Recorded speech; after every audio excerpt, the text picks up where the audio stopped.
الحمد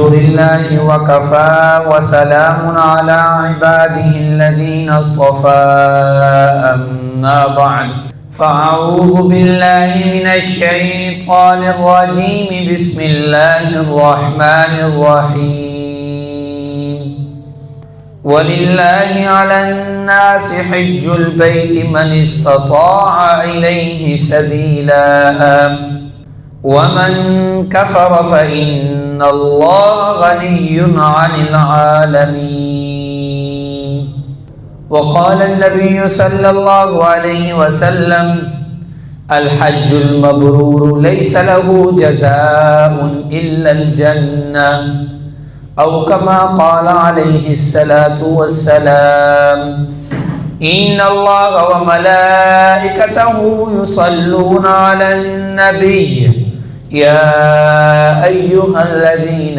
آمنوا صلوا عليه وسلموا تسليما اللهم صل على سيدنا ومولانا وحبيبنا وطبيبنا وشفيعنا وآقانا ومولانا محمد وعلى آله وأصحابه وبارك وسلم تسليما كثيرا كثيرا كثيرا صدق اللہ العظیم۔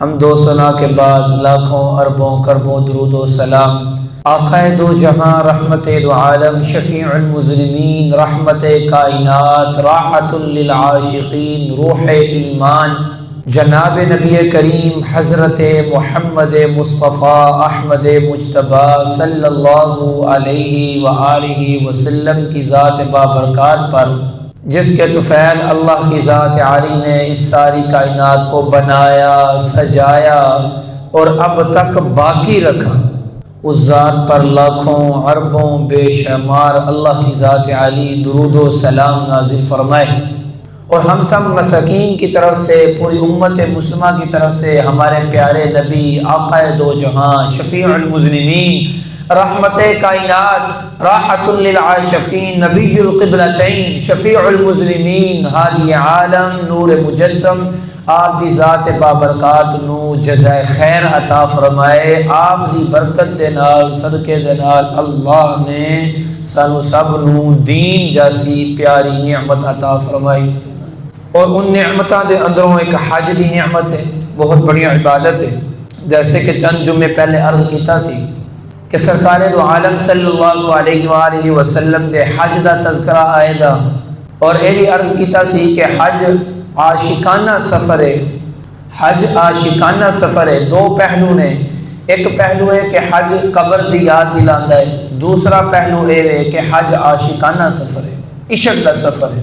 عاشق انسان جدوں اپنی معشوق کولی جس دے نال محبت ہوندی ہے یا جس چیز دے نال محبت ہوندی ہے، عاشق اس چیز نو حاصل کرن واسطے دیوانیاں ورگا کدی جنگلات دے چکر کٹے گا، کدی وادی او وادی تو او وادی دے اندر، او بستی تو او بستی دے اندر، بالکل 100% ایسے ہی حج دے اندر ہی انسان جویں دیوانہ عاشق اپنے گھر نو چھڈ کے اپنے عاشق دے گھر دی طرف چلدا، اپنی معشوق دے گھر دی طرف چلدا ہے، چکر لگاندا ہے بستی دے فلاں بستی دے، ایسے حاجی اپنے گھر نو اپنے وطن نو چھڈ کے بستی در بستی اللہ دے گھر دا طواف کردا ہے۔ کدی بستی تو میدان عرفات، کدی مینا، کدی مزدلفہ، پھر دوبارہ پھر مسجد الحرام دے اندر طواف، پھر کبھی صفا مروہ دیوانہ وار گھوم رہا ہے، چکر لگا رہا ہے۔ تو حج ایک عاشقانہ سفر ہے۔ اس وجہ تو بھائیو حج تے او آدمی ہی جاندا ہے جڑا اعلیٰ درجے دا عاشق ہے، جس نے دل دے اندر آقا دو جہاں رحمت دو عالم جناب نبی کریم صلی اللہ علیہ وآلہ وسلم دی محبت موجود ہے، اللہ تعالیٰ دے فرمان دی قدر و منزلت موجود ہے، ورنہ دنیا دے اندر بے شمار لا تعداد ایسے لوگ نے مال تو باوجود حج نہیں کر دے، کبھی خیال بھی نہیں آیا زندگی دے اندر۔ تو حج عاشقانہ سفر ہے، کہ انسان اپنے گھر چھڈ کے کوچے کوچے گلی گلی کدی پیدل کدی سواری تے انسان چلے اور اللہ نو یاد کرے اور بیت اللہ دا طواف کرے۔ اور پھر حج ایسی چیز ہے جڑا عاشق مزاج انسان ہے نا، وہ اپنے محبوب دے عشق دے اندر اس نو خبر نہیں ہوندی اپنے کپڑیاں دی، اپنے کھانے دی، اپنے حال دی، بس اس دی چاہت یہ ہوندی ہے کہ میرا یار مینو مل جائے، بس یہ چاہت ہوندی ہے کہ میرا یار مینو مل جائے۔ جیسے دنیا دار دے اندر دیکھ لو، اگر دنیا دار طبقہ ہے تو اس نے نزدیک مال کمانا سب تو اہم چیز ہے، وہ نہ رات دے سکون دیکھتا ہے، نہ اولاد دیکھتا ہے، نہ جان دیکھتا ہے، بس کسی طریقے دے نال مال آ جائے، مال آ جائے بس۔ کیوں؟ مال دے نال اس کو عشق اور محبت ہے۔ تو ایسے ہی میرے بھائیوں حاجی بھی جدوں حج واسطے جاندا ہے نہ جان دیکھتا ہے، نہ جسم دیکھتا ہے، نہ اولاد دیکھتا ہے، اس طریقے دے نال ہی گندا میلا کچیلا عرفات دے اندر، مینا دے اندر، مزدلفہ دے اندر اللہ دے نام نو بلند کرتا ہے۔ جس طریقے دے نال عاشق آدمی محبوب دا نام لے لے کے تھکدا نہیں، حاجی بھی اللہ دا نام لے لے کے تھکدا نہیں، کیونکہ حاجی اللہ دا عاشق ہوندا ہے، اللہ دا عاشق ہوندا ہے۔ اس وجہ تو سرکار دا فرمان ہے، آپ دی حدیث مبارکہ ہے، آپ نے فرمایا الحاج الشاعث الطفل، فرمایا حاجی آدمی پر گندا بال والا میلا کچیلا ہوندا ہے۔ اس وجہ تو عاشق آدمی نو ہوش نہیں ہوندی کی کرنا ہے، اس وجہ تو اللہ نے فرمایا عاشق بن کے آؤ میرے در تے۔ فرمایا صابن نہیں لگا سکتے، خوشبو نہیں لگا سکتے، لباس نہیں پا سکتے، سر تے کنگھی نہیں کر سکتے، تیل نہیں لگا سکتے، فقیر درویش ملنگ بن کے میرے دربار تے آؤ، میرے دربار تے نہیں بلکہ میری ملاقات واسطے آ رہے ہیں، میری ملاقات واسطے آ رہے ہیں۔ نماز فرض ہوئی، اللہ نے فرمایا قیم الصلاۃ، روزہ فرض ہویا، فرمایا کتب علیکم الصیام، بس اس طرح فرمائی تھا۔ لیکن جدو حج فرض کرنا سی سب تو پہلو اللہ نے اپنے نام تو شروع کیتا وَلِلَّهِ عَلَى النَّاسِ، کہ لوگوں پر حج فرض ہے، وَلِلَّهِ لوگوں، وَلِلَّهِ لفظ اللہ پہلو اللہ کی ذات عالی لے کر آئے، اشارہ کیتا گیا کہ حج کس دے واسطے؟ اللہ واسطے۔ کی مطلب کہ حاجی انسان اللہ دی ملاقات واسطے بیت اللہ دے اندر آ رہے ہیں، بیت اللہ دے اندر حاجی اللہ دی ملاقات واسطے آ رہے ہیں۔ اور پھر اللہ نے ترغیب دیتی کہ آؤ بھائی بیت اللہ کی طرف آؤ، اور حضرت ابراہیم علیہ السلام نے بھی اعلان فرمایا کہ آ جاؤ وَأَذِّن فِي النَّاسِ يَأْتُوكَ رِجَالًا وَعَلَى كُلِّ ضَامِرٍ يَدْعُونَ يَأْتُوكَ مِنْ كُلِّ فَجٍّ عَمِيقٍ۔ اور پھر آگے اللہ تعالیٰ نے فرما دیا کہ لوگوں یہ نہ سوچنا کہ میں کہہ رہا ہوں کہ میرے گھر کا طواف کرنے آؤ، شاید مجھے آپ کی ضرورت پڑ گئی ہے کہ میرا بیت اللہ خالی ہو گیا ہے، مجھے آپ کی ضرورت ہے۔ فرمایا وَمَنْ كَفَرَ فَإِنَّ اللَّهَ غَنِيٌّ عَنِ الْعَالَمِينَ، یہ تو آپ کے فائدے کے لیے اللہ تمہیں اپنے گھر میں بلا رہے ہیں اپنی ملاقات کے لیے۔ تو ایسے ہی میرے بھائیوں سرکار دو عالم صلی اللہ علیہ وآلہ وسلم نے اپنی زندگی مبارک دے اندر ایک حج کیتا ہے۔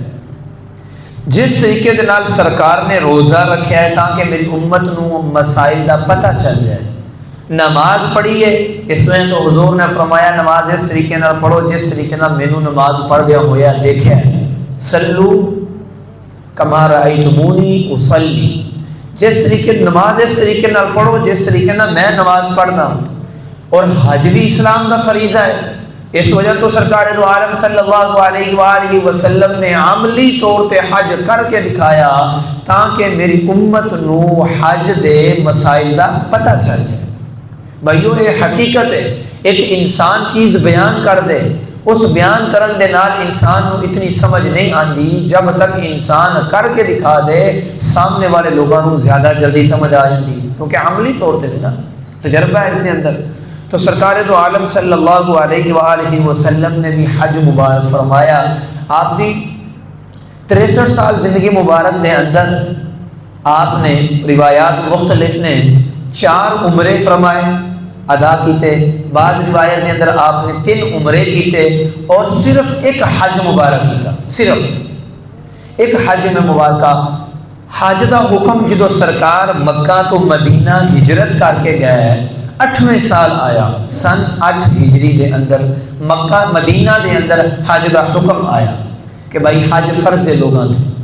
جدو حج دا حکم آیا سن 8 ہجری دے اندر یعنی 8ویں سال 9واں سال جدو آیا سرکار دو عالم صلی اللہ علیہ وآلہ وسلم حج تے خود نہ تشریف لے کر گئے، بلکہ آپ نے اپنے نائب اپنے سسر جناب سیدنا امیر المومنین خلیفۃ المسلمین جناب سیدنا ابو بکر صدیق رضی اللہ تعالی عنہ حج دا امیر مقرر فرمایا اے ابو بکر جاؤ لوگاں دے نال جاؤ مکہ المکرمہ دے اندر حج ادا کر کے آؤ۔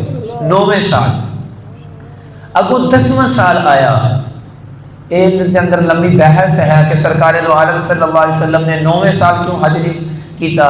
اس تے شاید ایک دفعہ پہلے بھی جمعہ گزریا سی، مشرکین عرب دی عادت سی 4 مہینے حرمت والے سن، مقدس مہینے سن جس دے اندر مشرکین لڑائی نہیں سی کردے، لیکن جدو انہاں دی مرضی ہوندی کہ لڑائی کرنی ہے تے رمضان نو شعبان تو بعدوں لین دے، کدی شعبان تو پہلو رمضان نو لے آئیں، کدی شعبان رمضان تو بعد آندا، اس طریقے دے نال کدی ذوالحجہ رمضان تو پہلو آ رہا ہے کدی بعدوں آ رہا ہے۔ اس وجہ تو اس دنہ دے اندر سن 9 ہجری دے اندر حج دا دن 19 ذوالحجہ نو آ رہا سی، مشرکین نے سارے مہینے کی ترتیب خراب کر رکھی سی۔ اس میں تو سرکار دو عالم صلی اللہ علیہ وآلہ وسلم نے حج نہ فرمایا اور حضرت ابو بکر رضی اللہ تعالیٰ عنہ امیر مقرر کیتا۔ سن 10 ہجری دے اندر سرکار دو عالم صلی اللہ علیہ وآلہ وسلم آپ نے اعلان فرمایا یارو جان نثارو میں اللہ دا نبی حج کرنا چاہنا وا۔ اعلان مدینہ دے اندر اعلان فرمایا، 8 دے اندر حج فرض ہویا، 9 دے اندر حضرت ابو بکر نو نائب بنایا، 10 ہجری دے اندر خود حج کیتا اور 11 ہجری دے اندر سرکار دو عالم صلی اللہ علیہ وآلہ وسلم اس دنیا تو پردہ فرما گئے۔ 8 دے اندر حج فرض ہو گیا، 9 تے ابو بکر تشریف لے گئے، 10 تے حضور علیہ الصلوۃ والسلام نے خود حج کیتا اور 11ویں سال سرکار دو عالم صلی اللہ علیہ وآلہ وسلم اس دنیا فانی سو اپنے پیارے مولا دی ذات بابرکات دی بارگاہ دے اندر حاضر ہو گئے۔ سن 10 ہجری دے اندر اللہ دے محبوب علیہ الصلوۃ والسلام نے اعلان فرمایا اے میرے صحابہ میرا حج کرن دا ارادہ ہے۔ اللہ دا کرنا، صحابہ پہلے ہی اللہ دے نبی دے اعلیٰ درجے دے عاشق، اعلیٰ درجے دے دیوانے، اللہ دے نبی دا اعلان کرنا سی۔ سارے صحابہ جو مدینے دے اندر موجود سن، سواری سی یا سواری نہیں سی، سب تیار ہو گئے، یا رسول اللہ اسی سارے تواڈے نال حج کرن واسطے تیار ہیں۔ حتیٰ کہ روایات دے اندر آتا ہے 80,000 صحابہ اکرام نے اللہ دے نبی دے نال مدینہ المنورہ تو نکلے، باقاعدہ کس وجہ تو نکلے؟ حج کرن دی نیت ہے مکہ المکرمہ دی طرف 80,000 صحابہ۔ پھر جس طریقے دے نال جس صحابی نو پتہ چلدا گیا کہ اللہ نے محبوب علیہ الصلوۃ والسلام حج تے جا رہے ہیں تو لہذا سارے صحابہ، حضرت علی اس وقت یمن دے اندر سن، آپ یمن تو تشریف لے کر آئے، جو صحابی دنیا دے جس کونے تے موجود سی، جیسے پتہ چلدا گیا ویسے وہ صحابی راستے دے اندر اللہ دے نبی دے نال ملدا گیا۔ اللہ دے نبی دے نال یار ذرا غور کرو یار، میرے نال یا کسی عالم دے نال یا کسی پیر دے نال حج کرنا اسی کہنے یار سعادت دی گل ہے یار، سرکار دے نال حج کرنا یار اے سعادت دی گل نہیں۔ امام الانبیاء سرکار مدینہ تاجدار مدینہ جنہ دی صدقے دے نال حج ملیا تو سارے صحابہ اکرام آندے گئے جمع ہو گئے۔ اب ذرا غور کرنا، حج دی تفصیل مکمل انشاءاللہ آئے گی۔ 25 ذی قعدہ دا مہینہ سی، ایہو مہینہ سی جو مہینہ چل رہا ہے۔ 25 ذی قعدہ بروز ہفتہ ظہر دی نماز ادا کرن تو بعد، 25 ذوالقعدہ بروز ہفتہ ظہر دی نماز آمنہ کے لال نبیوں کے سردار محبوب رب ذوالجلال صاحب الحسن والجمال آپ نے مدینہ المنورہ میں ادا کی۔ ادا کرنے کے بعد آپ نے مکہ کی طرف سفر شروع کیا۔ سفر کرتے کرتے آپ ذوالحلیفہ پر پہنچے۔ جب اب بھی ایسے ہی ہے کہ جب انسان مدینے سے مکہ کی طرف آتا ہے راستے میں گاڑی کھڑی کر کے حاجی احرام باندھتے ہیں ذوالحلیفہ، جس کو آج کل ابیار علی کہتے ہیں، ابیار علی۔ اس جگہ پر سرکار دو عالم صلی اللہ علیہ وآلہ وسلم پہنچے۔ سرکار دو عالم صلی اللہ علیہ وآلہ وسلم کے ساتھ آپ کے صحابہ کرام موجود ہیں۔ ہفتے کا دن ہے، 25 ذوالقعدہ ہے، آپ وہاں تشریف لے کر آئے، وہاں پہنچ گئے۔ حتیٰ کہ ابھی پہنچے ہی تھے، جبریل علیہ السلام وحی لے کر آ گئے۔ فرمایا یا رسول اللہ، یہ بستی بڑی مقدس ہے، بڑی برکت والی بستی ہے۔ یا رسول اللہ، اللہ حکم دیتے ہیں کہ آپ اس بستی کے اندر آج قیام فرمائیں، رات یہاں گزارے۔ سرکار دو عالم صلی اللہ علیہ وآلہ وسلم نے عصر کی نماز، مغرب کی نماز، عشاء کی نماز اور صبح فجر کی نماز آمنہ کے لال نبیوں کے سردار نے اسی ابیار علی ذوالحلیفہ کے مقام پر حضور نے خود ادا فرمائی۔ اور اسی جگہ پر جناب سیدنا اسماء بنت ابی بکر، آپ کے ہاں بیٹا بھی پیدا ہوا، اور پھر اسی جگہ سے سرکار دو عالم صلی اللہ علیہ وآلہ وسلم نے حج کے لیے اور عمرے کے لیے احرام باندھا۔ ذوالحلیفہ یہ وہی جگہ جہاں سے آج بھی حاجی احرام باندھتے ہیں، مکہ جاتا مدینہ سے آتے ہوئے جب مکہ کی طرف جاتے ہیں راستے میں ہی ہے ذوالحلیفہ، تقریباً 9 میل پر ہے یہ، مدینہ سے قریب ہے۔ آپ نے احرام باندھا، لہذا اتوار کا دن آ گیا۔ سرکار دو عالم صلی اللہ علیہ وآلہ وسلم جب یہاں آپ نے احرام باندھ لیا تو جبریل علیہ الصلوۃ والسلام پھر اللہ کی طرف سے جبریل علیہ الصلوۃ والسلام پھر تشریف لائے۔ فرمایا یا رسول اللہ، اللہ تعالیٰ فرماتے ہیں کہ زور زور سے اونچی آواز سے کہیں لبیک اللہم لبیک لبیک لا شریک لک لبیک۔ ذرا دیکھو بھائیو، غور کرنا، اللہ کی عظمت پر قربان جائیں۔ اس مسجد کے اندر اگر میں بھی اونچی آواز سے بولوں گا، آپ مجھے کہیں گے یار آہستہ بول لو، کیا بات ہے، اللہ کا گھر ہے۔ لیکن حج ایک ایسا عاشقانہ اور عشق سے اور محبت سے بھرا ہوا سفر ہے۔ اللہ کہتے ہیں جیسے جیسے بیت اللہ کے قریب آؤ، اللہ کے گھر کے قریب آؤ، بلند آواز سے چلا کے چیخیں مار مار کے مجھے پکارو، لبیک اللہم لبیک لبیک لا شریک لک لبیک۔ جیسے عاشق اپنے محبوب کو پکارتا ہے، تم بھی مجھے ایسے پکارو۔ سرکار دو عالم صلی اللہ علیہ وآلہ وسلم نے احرام باندھا۔ آپ کی اونٹنی قصوہ نامی اونٹنی، آپ اس اونٹنی پر سوار ہوئے۔ اس اونٹنی پر سوار ہو کے اسی جگہ ذوالحلیفہ، آج مسجد بھی وہاں موجود ہے، آپ نے 2 رکعت نماز نفل پڑھی۔ احرام باندھنے کے بعد آپ نے پہلے آہستہ آواز میں تلبیہ کہا، پھر آپ اونٹنی پر سوار ہوئے۔ اونٹنی مقام بیدا کی طرف چلی، آپ کی پشت کی طرف چلی۔ آپ نے اونچی آواز سے پھر کہا لبیک اللہم لبیک لبیک لا شریک لک لبیک۔ حدیث مبارکہ میں آتا ہے جب حاجی لبیک کہتا ہے اونچی آواز سے، حاجی کے آس پاس زمین، درخت، پہاڑ، ساری چیزیں اللہ کی اپنی اپنی زبان میں اپنے اپنے حال سے کہتی ہیں لبیک لبیک اللہم لبیک، ہر چیز پکارتی ہے۔ ایسے ہی پھر اسی مقام میں بیداس کے بعد اللہ کے محبوب علیہ الصلوۃ والسلام اسی جگہ پہاڑی، آپ اس پر تشریف لے گئے۔ پھر آپ نے بلند آواز سے کہا لبیک اللہم لبیک لبیک لا شریک لک لبیک۔ اب دیکھ لیں، احرام باندھا ذوالحلیفہ میں، آج کل نام ابیار علی، اس جگہ احرام باندھا، پھر اسی جگہ ہی اللہ کے نبی بلند آواز سے، بلکہ جبریل آ کر حکم دے رہے ہیں کہ اے اللہ تعالیٰ، اللہ کے محبوب، اللہ تعالیٰ فرما رہے ہیں کہ اللہ کی حمد و ثنا بلند آواز میں کی جائے۔ جیسے عاشق اپنے محبوب کو پکارتا ہے، اللہ کو ایسے پکارا جائے بلند آواز سے۔ پھر سرکار دو عالم صلی اللہ علیہ وآلہ وسلم نے یہی ذوالحلیفہ سے سفر شروع کیا۔ دوسری منزل پر آپ نے جہاں قیام کیا وہ مقام ملل ہے۔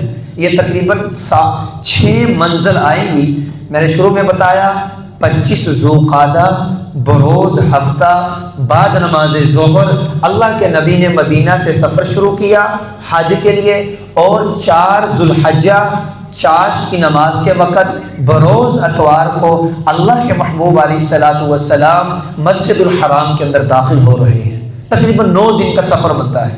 25 ذوالقعدہ اور 4 ذوالحجہ تک اللہ کے نبی نے سفر طے کیا۔ اس سال ذی قعدہ کا مہینہ اگر 29 کا شمار کیا جائے تو 8 دن بنیں گے، اگر 30 کا شمار کیا جائے تو پھر 30 کا شمار کیا تھا تو ظاہر 9 دن بن جائیں گے، 5 وہ اور 4 ذوالقعدہ کے، 9 دن کا سفر اللہ کے نبی نے طے کیا۔ اور اس مقام میں راستے کے اندر دیکھو بھائیوں، میں نے یہ جملہ پہلے بھی بار بار سنایا، میں نے کئی سال حافظ جی کے ساتھ گزارے، آپ نے گزارے، آپ نہیں بتا سکتے، میں نہیں بتا سکتا ان کی داڑھی کے بال کتنے سفید تھے، ان کے کتنے شاگرد تھے، لیکن قربان جائیں اللہ کے نبی کی عظمت پر، اللہ کے نبی کے صحابہ یہ بھی بتائیں گے کہ اللہ کے نبی کی داڑھی مبارک میں کتنے بال سفید تھے، اللہ کے نبی نے کس مقام پر کہاں پیشاب فرمایا، اللہ کے نبی نے کس جگہ پر وضو فرمایا، اللہ کے نبی کس جگہ پر لیٹے، اللہ کے نبی جس سواری پر سوار ہوئے اس سواری کا نام کیا تھا، جس راستے پر گئے اس راستے کا نام بتائیں گے، کس جگہ نماز پڑھی اس جگہ کا نام بتائیں گے۔ اللہ نے اپنے نبی کی ایک چیز محفوظ فرمائی، ایک چیز محفوظ فرمائی۔ بڑا عجیب سفر ہے اللہ کے نبی کا، ایک ہی حج ہے زندگی کا آخری حج اللہ کے محبوب کا، اس لیے اسے کہتے ہیں خطبہ حجۃ الوداع، یعنی جیسے آدمی کہیں جا رہا ہوتا ہے نا تو رخصت ہوتے عجیب و غریب نصیحت کرتا ہے، یار میں جا رہا ہوں اب یہ میری باتیں یاد رکھنا۔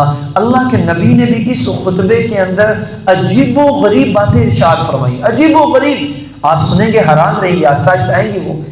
آپ ذوالحلیفہ سے چلیں مقام ملل پر پہنچے، مقام ملل سے پھر آپ چلے مقام روحہ پر پہنچے، یہ مقام روحہ وہی ہے، یہاں سرکار دو عالم صلی اللہ علیہ وآلہ وسلم پر پھر وحی آئی، فرمایا یا رسول اللہ یہاں نماز پڑھی ہے، اس جگہ پر 70 انبیاء نے نماز پڑھی ہے، مقام روحہ۔ اس مقام پر کنویں بھی ہیں، اب سعودی حکومت نے موٹر وغیرہ لگا دی ہے، وہاں کنووں کا پانی بہت اچھا عمدہ پانی ہے، مقام روحہ۔ یہ ذوالحلیفہ، مقام ملل، پھر اس کے بعد مقام روحہ۔ پھر سرکار دو عالم صلی اللہ علیہ وآلہ وسلم نے فرمایا کہ یہ مقام روحہ یہ وہ مقام ہے کہ اس مقام کے اوپر 70 نبیوں نے نماز ادا کی ہے، اللہ کے محبوب نے بھی اس مقام پر نماز ادا کی، اس مقام پر نماز ادا کی۔ 3 منزلیں ہو گئی، ملل، روحہ اور اس کے روحہ اور ذوالحلیفہ، 3۔ چوتھا مقام اثایا، اسایا یا اثنایا، اسایا، اس مقام پر اللہ کے محبوب علیہ الصلوۃ والسلام نے پراؤڈ ڈالا۔ پھر اس کے بعد مقام عرش، مقام عرش 5ویں منزل، اس کے بعد پھر مقام عبوہ، مقام عبوہ۔ یہ مقام عبوہ وہی مقام ہے جس مقام پر آج بھی اللہ کے محبوب جناب نبی کریم تاجدار مدینہ سرکار دو عالم صلی اللہ علیہ وآلہ وسلم کی پیاری طیبہ طاہرہ آپ کی والدہ اماں جان حضرت آمنہ کی قبر مبارک ہے۔ اللہ کا کرنا، یہ مقام ابوا پر جب اللہ کے نبی پہنچے، مدینے سے حج کے سفر پر آتے ہوئے اللہ کے نبی راستے پر چل رہے تھے، ایک طرف راستے سے اچانک ہٹ گئے، اچانک 80,000 صحابہ، ایک حدیث میں آتا ہے 1,24,000 صحابہ اللہ کے نبی کے ساتھ سفر میں ہیں۔ کچھ صحابہ اونٹ پر سوار ہیں، کچھ پیدل چل رہے ہیں، مدینہ سے مکہ پیدل۔ آپ حیران ہوں گے یار، انسان حیران ہو جاتا ہے۔ حضرت حسن رضی اللہ تعالیٰ عنہ، شہزادہ اہل بیت، نواسہ رسول، جگر گوشہ بطول، آپ نے 20 حج کیے، اور اللہ گواہ ہے حدیث میں آتا ہے حضرت حسن نے 20 کے 20 حج سارے کے سارے پیدل کیے۔ اور کیوں کیے؟ فرمایا حسن کا عشق اس چیز کو گوارا نہیں کرتا کہ حسن اللہ کے گھر کی طرف جائے اور سوار ہو کر جائے۔ حسن کہتا ہے اللہ کی گھر کی طرف جائے اور اللہ کا عاشق اور مجنون بن کے پیدل جائے، سوار ہو کے نہ جائے۔ تو ایسے اللہ کے نبی کے ساتھ ایسے صحابہ موجود تھے، سواری نہیں، پیدل، یہ لاکھ کا لشکر اللہ کے نبی کے ساتھ ہے۔ مقام ابوا پر پہنچ کر اللہ کے نبی اچانک سڑک سے ہٹ گئے، پہاڑ کی طرف چل پڑے۔ صحابہ حیران ہوئے کہ اس جگہ پر کیا ہے کہ اللہ کے نبی ہٹ گئے راستے سے، لیکن پتہ نہیں تھا بعض صحابہ کو پتہ تھا کہ یہاں اللہ کے نبی کی پیاری اماں جان، اماں طیبہ طاہرہ، اماں آمنہ کی قبر مبارک ہے۔ سرکار دو عالم صلی اللہ علیہ وآلہ وسلم نے اونٹنی کو ایک جگہ باندھا، روک دیا، پہاڑ کی طرف چڑھے، پہاڑ کی طرف چڑھے۔ آتا ہے کہ اللہ کے محبوب علیہ الصلوۃ والسلام آپ اس اپنی اماں کی قبر مبارک پر حاضری دی۔ آپ حیران رہیں، ذرا سوچیں کہ یہ وہ مقام ابوا آج سے کئی سال پہلے، 53 سال پہلے اللہ کے محبوب علیہ الصلوۃ والسلام کی والدہ کا انتقال فرما چکی ہیں۔ جا چکی ہیں۔ 6 سال کی عمر آپ کی، حضرت اماں آمنہ نے عبد المطلب سے اجازت لی، یہ میں نے پہلے بھی ایک جمعے میں بیان کر چکا ہوں، اجازت لی کہ اے عبد المطلب میرا شوہر راستے میں وفات پا گئے تھے، لہٰذا آپ کا بیٹا محمد صلی اللہ علیہ وآلہ وسلم 6 سال کے ہیں، میں ان کو لے کر اب مکہ کی طرف چلتی ہوں، اپنے شوہر کی قبر کی زیارت کر لوں۔ حضرت اماں آمنہ مدینہ سے مکہ کی طرف آئی، مکہ سے مدینہ واپسی ہو رہی تھی۔ حضرت آمنہ، جناب نبی کریم اور آپ کی ایک خادمہ نوکرانی ام ایمن، یہ 3 شخص تھے، مکہ سے مدینہ آئے۔ آتے ہوئے مقام ابوا پر حضرت آمنہ کو تکلیف ہوئی، اچانک تکلیف ہوئی، اور اس مقام پر ہی حضرت آمنہ رضی اللہ تعالی عنہ آپ کا انتقال ہوا۔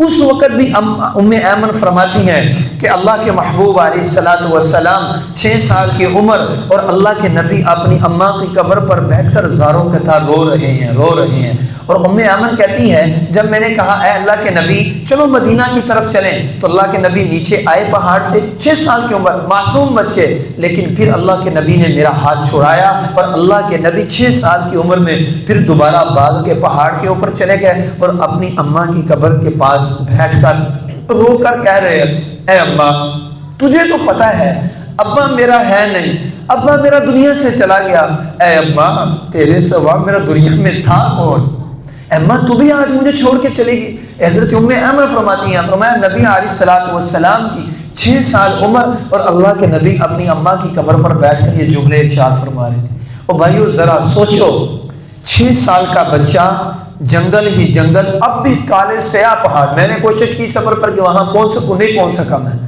پہنچ سکا، بغیر رہبر کے انسان جا بھی نہیں سکتا اس مقام پر۔ اور 6 سال کا بچہ، جنگل ہی جنگل، ام ایمن ساتھ ہے اور اس بچے کا ابا دنیا میں موجود نہیں، اور یہ بچہ کون ہے؟ ساری دنیا کا بادشاہ، ساری دنیا کا سردار، اور اس بچے پر جو بیتی ہوگی بھائی وہ ہم نہیں سمجھ سکتے۔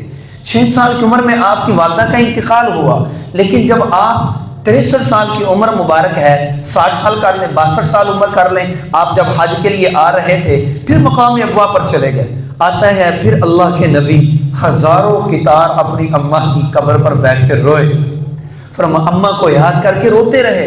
آج میرا اور آپ کا ابا اگر 50 سال ہو جائے، فوت ہو جائے نا یار، ہمیں یاد کر کے بھی رونا نہیں آتا، لیکن اللہ کے نبی کی اماں کو 53 سال گزر گئے، وفات ہوئی کو اللہ کے نبی حج پر جاتے ہوئے دوبارہ قبر پر بیٹھ کے رو رہے ہیں اماں کی یاد میں۔ فرمایا اے اماں میری اماں مجھ سے جدا ہو گئی۔ اور ایک مقام پر اللہ کے نبی نے فرمایا اگر میں عشاء کی نماز پڑھ رہا ہوتا، میں اللہ کے سامنے کھڑا ہوتا اور میں کہتا اللہ اکبر، یہاں سے میری اماں بلاتی اے بیٹا محمد، فرمایا میں اپنی اماں کی خاطر نماز توڑ دیتا اور میں کہتا لبیک یا امی، اے میری اماں میں حاضر ہوں، آپ کی ارشاد فرمائے۔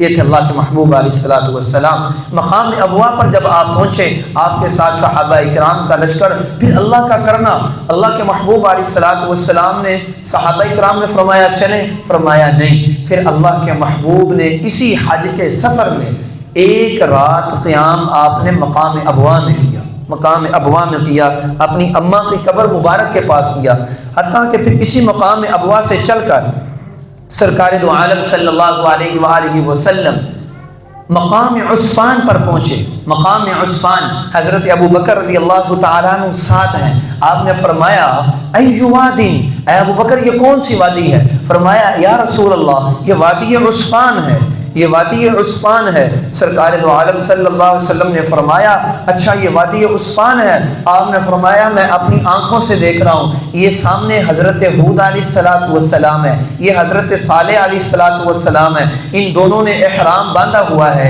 یہ دونوں نبیوں نے احرام باندھا ہے، اور احرام باندھ کر دونوں نبی اپنی آواز سے لبیک اللہم لبیک کہتے ہوئے اللہ کے گھر بیت اللہ کی طرف جا رہے ہیں۔ اللہ نے اپنے محبوب کو آنکھوں سے دکھایا، حالانکہ حضرت صالح، حضرت ہود علیہ الصلوۃ والسلام اللہ کے نبی سے کئی ہزار سال پہلے گزرے ہیں، لیکن اب بھائی اللہ کے نبی کا معجزہ ہے۔ جیسے اللہ کے نبی نے معراج کی رات مسجد اقصی میں سارے نبیوں کو نماز پڑھائی، مسجد اقصی میں، فلسطین میں، ہمارا ایمان ہے اس پر۔ حدیث میں آتا ہے اللہ نے اپنے نبی کی عظمت کی خاطر، اللہ نے اپنے محبوب کے رتبے کو بیان کرنے کی خاطر سارے نبیوں کو پیچھے کھڑا کیا۔ اللہ نے اپنے نبی کو لقب دینا تھا امام الانبیاء، اللہ نے سارے نبیوں کی صفیں سیدھی کرا کر اپنے نبی کو سارے نبیوں کی امامت کا شرف بخشا۔ اس میں ہمارا یقین ہے۔ اور ایسے ہی فرمایا میں ہود اور صالح کو دیکھ رہا ہوں کہ وہ احرام باندھے ہوئے دونوں اللہ کے گھر کی طرف تلبیہ کہتے ہوئے اللہ کے لیے بیت اللہ کی طرف جا رہے ہیں۔ پھر اسی مقام میں عثمان سے آگے اللہ کے محبوب علیہ الصلوۃ والسلام کا جو قیام ہوا، مقام صرف ہے۔ یہ مقام صرف اس کا عجیب قصہ ہے۔ مقام صرف کا ذرا غور کرنا، اب بھی موجود ہے یہ مقام، میں دیکھ کے الحمدللہ مقام صرف کا مقام۔ سرکار دو عالم صلی اللہ علیہ وآلہ وسلم مقام صرف پر پہنچے۔ یہاں سرکار دو عالم صلی اللہ علیہ وآلہ وسلم وہی قصہ جس کے پیچھے اصل وجہ مسجد عائشہ، ہم اس کو مسجد عائشہ کیوں کہتے ہیں، وجہ کیا ہے؟ یہ مقام پہ صرف پر جب پہنچے تو اماں عائشہ رضی اللہ تعالیٰ عنہ کا ایک عذر آ گیا جو عورتوں کو آتا ہے، ہر مہینے ناپاکی کے ایام آتے ہیں۔ حضرت اماں عائشہ کو دیکھا اللہ کے نبی نے پریشان بیٹھی ہوئی ہے۔ اللہ کے نبی نے فرمایا لعلک نفستی، لعلک حستی، لگتا ہے کہ آپ کو عذر پیش آ گیا۔ اماں عائشہ نے فرمایا جی یا رسول اللہ عذر پیش آ گیا۔ حضور نے فرمایا عائشہ صبر کر، یہ اللہ نے ساری بنی آدم کی عورتوں کے اوپر لکھ دیا ہے، کوئی مسئلہ نہیں، تو طواف نہ کر، تو دوبارہ۔ پھر اللہ کے نبی نے مختصر قصہ حضرت عائشہ کے ساتھ، جب حضرت عائشہ پاک ہوئی پھر اس کے بعد ان کے بھائی کے ساتھ بھیجا مقام تنعیم، جس جگہ مسجد عائشہ موجود ہے، اسی جگہ سے اس وقت حضرت عائشہ نے دوبارہ احرام باندھا تھا، اس لیے اس جگہ مسجد عائشہ بنائی گئی۔ مقام شریف پر وہ عذر پیش آ گیا، احرام تو ختم ہو گیا گویا کہ بعد میں جب حج کے دن گزر گئے پھر بعد میں حضرت عائشہ نے یہاں سے احرام باندھا اور عمرہ کیا۔ یہ اختلاف ہے روایات کے اندر اماں عائشہ نے حج کیا یا نہیں کیا، یہ علیحدہ بات ہے۔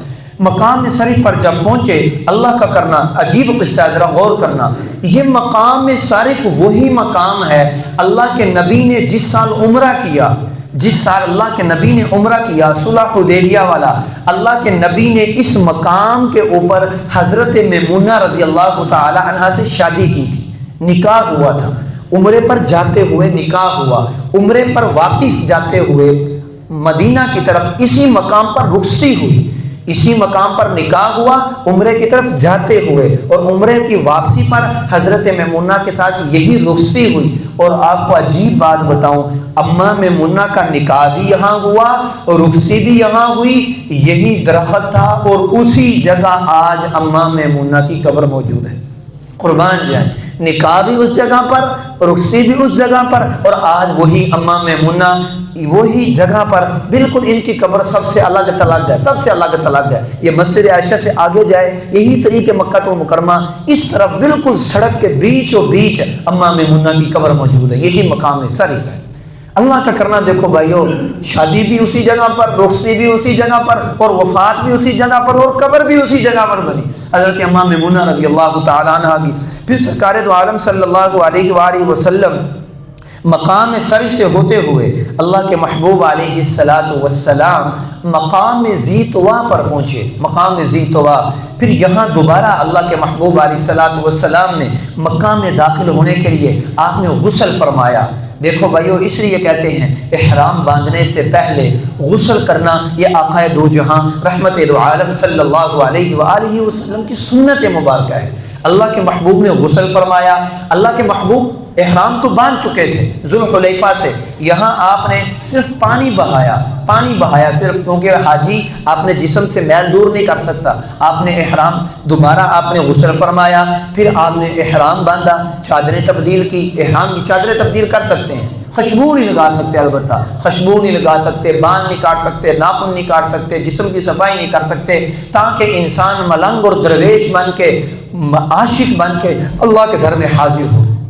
اللہ کے نبی نے یہاں غسل فرمایا، اور یہی مقام ذی طوا پر قربان جائیں اللہ کے نبی کی عظمت پر، قربان جائیں اللہ کے نبی کے معجزے پر۔ اللہ کے محبوب نے فرمایا میں اپنی ان آنکھوں سے دیکھ رہا ہوں، یہ مقام ذی طوا ہے، یہ سامنے جناب سیدنا موسیٰ کلیم اللہ ہیں، اور انہوں نے احرام باندھا ہوا ہے، اور ان کی انگلیاں ان کے کانوں کے اندر ہیں، اور اونچی اونچی آواز سے اللہ کو پکار رہے ہیں، لبیک اللہم لبیک لبیک لا شریک لک لبیک۔ وہ بھائیو یہ اونچی اونچی آواز سے کیوں پکار رہے ہیں؟ عاشق اپنے محبوب کو اونچی اونچی آواز سے پکارتا ہے، عاشق مزاج کی طبیعت میں ہے، تو فرمایا زور زور سے پکارو، عاشق بن کے میرے دربار میں حاضر ہو جاؤ۔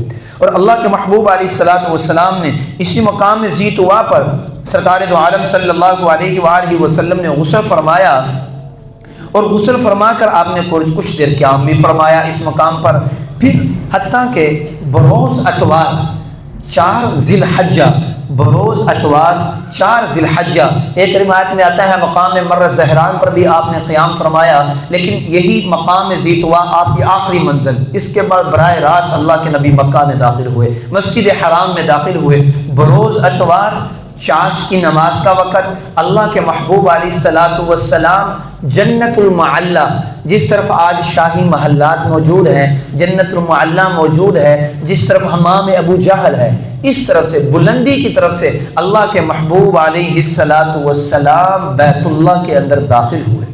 اب دیکھو بھائیو ایک ایک سفر کا ایک ایک پہلو اللہ کے نبی کے صحابہ بیان فرما رہے ہیں کہ اللہ کے نبی ایسے آئے ایسے آئے ایسے آئے ایسے آئے۔ کیوں بھائی؟ یہ آپ اور مجھے میرے لیے اللہ کے نبی کی زندگی یہ نمونہ ہے، آئیڈیل ہے، اس لیے اللہ کے نبی کے صحابہ نے سارا لکھا۔ فرمایا اللہ کے نبی جب آئے جنت المعلی کی طرف سے آئے، اور صفا مروہ والی طرف جانب سے آئے۔ صفا مروہ ہے جس طرف، اس طرف سے اللہ کے نبی آئے بیت اللہ کے اندر، اور اسی صفا مروہ میں آج بھی وہ دروازہ موجود ہے، دروازے کا نام ہے باب السلام۔ فرمایا یہی باب السلام تھا، اسی باب السلام سے سرکار مدینہ، تاجدار مدینہ، آمنہ کے لال نبیوں کے سردار، محبوب رب ذوالجلال آپ مسجد الحرام کے اندر داخل ہوئے۔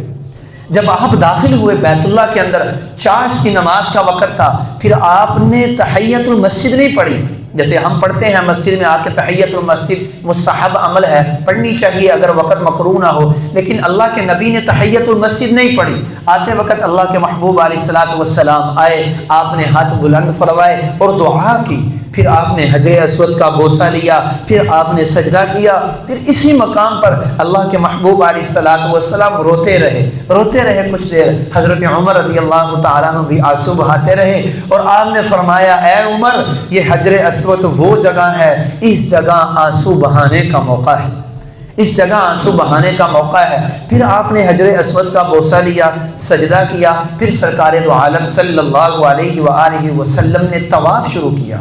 اللہ کے محبوب نے، سارا کچھ موجود ہے حدیث کی کتابوں میں سب، حتیٰ کہ سرکار دو عالم صلی اللہ علیہ وسلم نے تحیت المسجد نہیں پڑھی۔ میں بات کر رہا تھا کیوں نہیں پڑھی بھائیو، بیت اللہ کے اندر جا کر طواف کرنا یہی بیت اللہ کے لیے تحیت المسجد ہے، یہی تحیت المسجد ہے۔ وہاں جاتے وقت ہی بیت اللہ کے اندر طواف کرنا، نماز بعد میں ادا کرنا، یہی اللہ کے محبوب علیہ الصلوۃ والسلام کا طریقہ ہے۔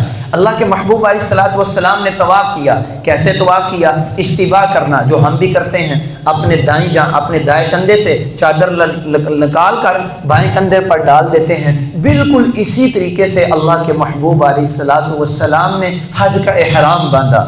احرام باندھنے کے بعد حجر اسود سے مقام سے اللہ کے نبی نے طواف شروع کیا۔ اب بھی وہاں سے شروع ہوتا ہے، سبز لائٹ لگی ہوئی، ہم کہتے ہیں بسم اللہ اللہ اکبر، استلام کرتے ہیں، چوم لیتے ہیں، پھر اللہ کے محبوب علیہ الصلوۃ والسلام نے طواف شروع کیا، پھر 3 چکروں میں رمل کیا۔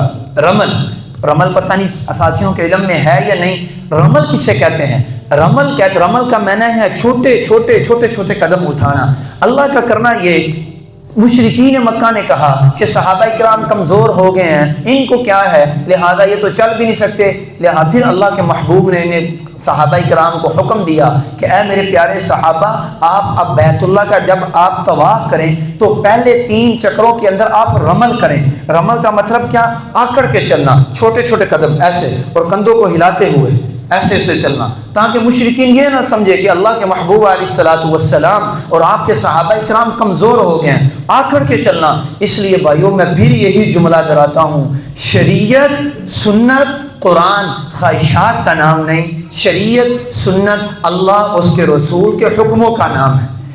اب مجھے اجازت نہیں ہے کہ میں آکڑ سے چلوں، اب مجھے یہاں اجازت نہیں ہے میں تکبرانہ چال میں چلوں، لیکن بیت اللہ میں جا کر، اللہ میں گھر میں جا کر، اللہ کے نبی کا حکم ہے وہاں جا کر تو نے پہلے 3 چکروں کے اندر آکڑ کے چلنا ہے۔ اسی آکڑ پر چلنے پر بھی اللہ کی ذات عالی تجھے اجر عطا فرمائیں گے۔ اس لیے کہتا ہوں بھائیو، سنت اور دین صرف اللہ کے نبی کے طریقوں کا نام ہے، یہ نہیں کہ جو خواہش میں آیا وہ کر لینا وہ دین ہے۔ اللہ کے نبی نے 3 چکر لگائے، پیدل لگائے، پیدل، پھر اللہ رش ہو گیا، 1,24,000 صحابہ کرام اسی حجۃ الوداع میں آپ کے ساتھ تھے۔ پھر اللہ کے نبی صلی اللہ علیہ وآلہ وسلم کے لیے اونٹنی لائی گئی، پھر آپ اونٹنی پر سوار ہوئے۔ اللہ کے محبوب علیہ الصلوۃ والسلام نے بیت اللہ کا باقی طواف اونٹنی پر بیٹھ کے کیا۔ اس میں بھی بھائیوں قربان جائیں، سلام ہو اس آقا پر، درود ہو اس آقا پر، قربان جائیں اس آقا پر۔ اللہ کے نبی نے اونٹنی پر طواف کر کے آپ کو اور مجھے سہولت دے دی، فرمایا جو تم میں سے بوڑھا ہو، جو تم میں سے کمزور ہو، تم میں سے جو بیمار ہو، کوئی بات نہیں، بیت اللہ کا طواف وہ گاڑی پر ہی کر لے، میرا اللہ اس کا وہ طواف بھی قبول فرما دے گا۔ یہ ہمیں مسئلہ بتایا اللہ کے نبی نے۔ اور ایک روایت میں آتا ہے کیوں اللہ کے نبی نے اونٹنی پر سفر کیا، فرمایا اس لیے کیا کہ اللہ کے نبی بلند تھے، اونٹنی پر سوار ہوئے، اللہ کے نبی سے آپ کے صحابہ مسئلے پوچھ رہے تھے، حج کے متعلق پوچھ رہے تھے، یا رسول اللہ یہاں کیا کرنا ہے، یہاں کیا کرنا ہے، اور اللہ کے نبی صلی اللہ علیہ وآلہ وسلم وہ مسئلوں کا جواب دیتے جا رہے تھے، جواب دیتا جا رہے تھے۔ پھر اور کیا سہولت نکلی، جب آپ اونٹنی پر سوار ہوئے، آپ کے دست مبارک کے اندر ایک چھڑی تھی، ایک عصا مبارک تھا، جب حجر اسود کے پاس آتے اللہ کے نبی اس عصا مبارک کو حجر اسود کے ساتھ یوں لگاتے، ایسے دور سے لگاتے اور اس عصا کو چوم لیتے، ایسے چوم لیتے آپ۔ اسی وجہ سے ہمیں سہولت مل گئی کہ تم حجر اسود کو بوسہ دے سکو یا نہ دے سکو، بس دور سے کھڑے ہو کے ایسے کر لینا، بسم اللہ اللہ اکبر، ایسے چوم لینا، ایسا ہی ہے کہ جیسے تم نے حجر اسود کو بوسہ دے دیا۔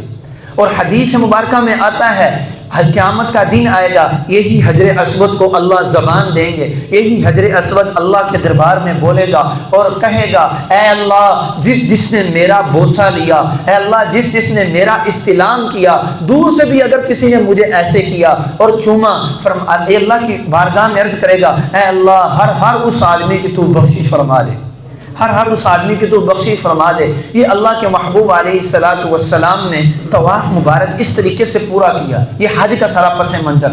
طواف پورا کرنے کے بعد اللہ کے محبوب علیہ الصلوۃ والسلام، اب اللہ کے محبوب نے 2 رکعات نماز نفل پڑھی، جسے ہم اپنی زبان میں کہتے ہیں شکرانے کی 2 رکعت نماز نفل۔ طواف کے بعد اللہ کے محبوب علیہ الصلوۃ والسلام مقام ابراہیم کے پیچھے چلے گئے۔ اب بھی مستحب یہی ہے، افضل یہی ہے، طواف کے بعد 2 رکعت نماز نفل بالکل مقام ابراہیم کے پیچھے پڑھی جائے۔ اور اللہ کے نبی نے یہ آیات مبارکہ پڑھی، وَاتَّخِذُوا مِن مَّقَامِ إِبْرَاهِيمَ مُصَلًّى۔ دیکھو قربان جائیں یار، اللہ کے نبی کے صحابہ یہ بھی بیان کر رہے ہیں کہ یار جب اللہ کے نبی نے طواف کیا کیسے کیا اور کہاں نماز پڑھی اور اس سے پہلے کون سی آیت پڑھی، وہ بھی اللہ کے نبی کے صحابہ بتا رہے ہیں۔ فرمایا اللہ کے نبی نے یہ آیات مبارکہ پڑھی اور مقام ابراہیم کے پیچھے چلے گئے، 2 رکعات نماز نفل ادا کی۔ اب قربان جائیں، صحابی رسول یہ بھی بتا رہا ہے کہ اس 2 رکعات کے اندر اللہ کے نبی نے سورتیں کون کون سی پڑھی ہیں۔ فرمایا جب اللہ کے نبی نے 2 رکعات طواف کے بعد پڑھی تو پہلی رکعت کے اندر اللہ کے نبی نے سورۃ الکافرون پڑھی، قل یا ایھا الکافرون لا اعبد ما تعبدون۔ یار قربان جائیں، اس کے اندر کیا ہے؟ اس کے اندر بتوں کی نفی ہے، بتوں کی نفی ہے، کسی کی عبادت نہیں، سب عبادت اللہ کے لیے، وہ تو کچھ نہیں کر سکتے۔ اللہ کے نبی نے پہلی رکعت کے اندر سورۃ الکافرون پڑھی، دوسری رکعت کے اندر اللہ کے نبی کا صحابی بیان کرتا ہے کہ اللہ کے محبوب نے سورۃ الاخلاص پڑھی، قل هو اللہ احد اللہ الصمد۔ پہلی رکعت میں اشارہ اس طرف تھا کہ آج کے بعد محمد عربی نے صلی اللہ علیہ وآلہ وسلم نے آپ کی برکت سے اللہ نے سارے بتوں کو فنا کر دیا، تباہ و برباد کر دیا۔ اور دوسری صورت آپ نے دوسری رکعت میں پڑھی، اشارہ کر دیا ساری عظمتیں، ساری بلندیاں، ساری تعریفیں ایک اللہ کی ذات کے لیے۔ اور آج بھی یہی سنت ہے، آج ہی اسی میں زیادہ اجر ہے۔ اگر کوئی آدمی طواف کرنے کے بعد پہلی رکعت میں سورۃ الکافرون پڑھے، دوسری میں سورۃ قل هو اللہ پڑھے، اللہ کی ذات یار اس میں زیادہ اجر عطا فرمائیں گے۔ اور یار آپ حیران رہیں گے، انسان حیران رہ جاتا ہے۔ حضرت عبداللہ بن عمر رضی اللہ تعالی عنہ، ان کا اتنا اللہ کے نبی سے عشق تھا، اتنا عشق تھا کہ اللہ کے نبی صلی اللہ علیہ وسلم نے یہی ذوالحلیفہ پر جب حج کا احرام باندھا، ایک درخت تھا، کیکر کا درخت تھا، کیکر کا درخت تھا، بعد میں وہ ختم کر دیا گیا، کاٹ دیا گیا، لیکن حضرت عبداللہ ابن عمر جب اس جگہ سے گزرتے، ضرورت ہوتی یا نہ ہوتی، جان بوجھ کے اس جگہ پر بیٹھ جاتے، اس لیے کہ اس جگہ پر میرے نبی بیٹھے تھے۔ اتنا سنت کا خیال رکھتے، اتنا سنت۔ ایک جگہ پر اللہ کے نبی نے پیشاب فرمایا، حضرت عبداللہ بن عمر جب سفر کرتے وہ جگہ آتی، آپ کو پیشاب آیا ہوتا یا نہ آیا ہوتا، حضرت عبداللہ بن عمر جان بوجھ کے اس جگہ پر بیٹھ جاتے، اس لیے اور شکل بنا لیتے جیسے کہ پیشاب کر رہے ہیں۔ کیوں کہ اس جگہ پر آمنہ کے لال، نبیوں کے سردار، محبوب رب ذوالجلال نے قضاء حاجت کی تھی۔ یہ تھے صحابہ کرام کا عشق، ایسے حج کا نقشہ کھینچا۔ اسی کے بعد پھر آپ باب الصفا، اسی سے نکل کے آپ صفا مروہ کی طرف گئے، انشاءاللہ اس سے اگلے جمعے میں آئے گی بات، پھر آپ کا سارا واقعہ آئے گا میدان عرفات کا۔ پھر وہ مشہور قصہ، اللہ کے نبی نے اس امت کی خاطر 6 گھنٹے اسی اونٹنی پر بیٹھ کر مقام اسوا جبل رحمت پر بیٹھ کر اپریل کے مہینے کے اندر اللہ کے نبی نے 6 گھنٹے اسی امت کی خاطر دعا مانگی، اے اللہ میری امت، اے اللہ میری امت، اے اللہ میری امت۔ اور بڑا عجیب و غریب خطبہ ہے اللہ کے نبی کا حجۃ الوداع کا، انشاءاللہ وہ آہستہ آہستہ آئے گا۔ اللہ سے دعا ہے کہ اللہ کی ذات یاری ہم سب کو اپنے محبوب علیہ الصلوۃ والسلام کی کامل اتباع کرنے کی توفیق نصیب فرمائے، اور آپ کے صدقے سے ہم سب کو حج بیت اللہ نصیب فرمائے۔ وما علینا الا البلاغ المبین۔